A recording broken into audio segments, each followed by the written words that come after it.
Hello team, I would like to ask you a question about the boats.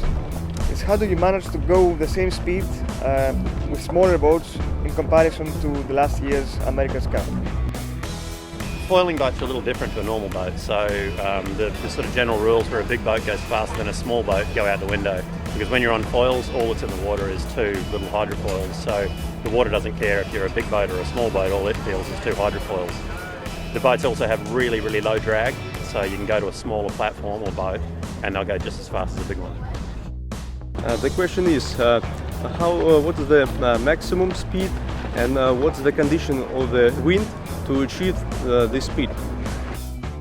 Top speed of these boats, I think some guys said they did 40 knots yesterday, so that's around as fast as these boats that we use in the World Series will go. You need around 20 knots for those boats to go this fast.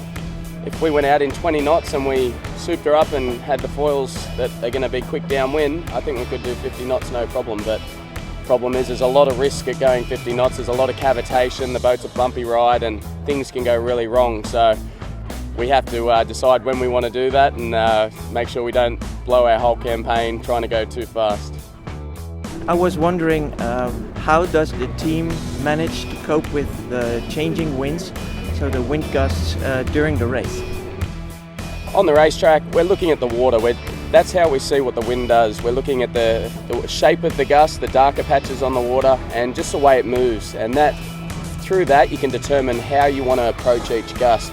Every gust has a lift and a knock, and it's how you approach the gust that depends on how you react to it.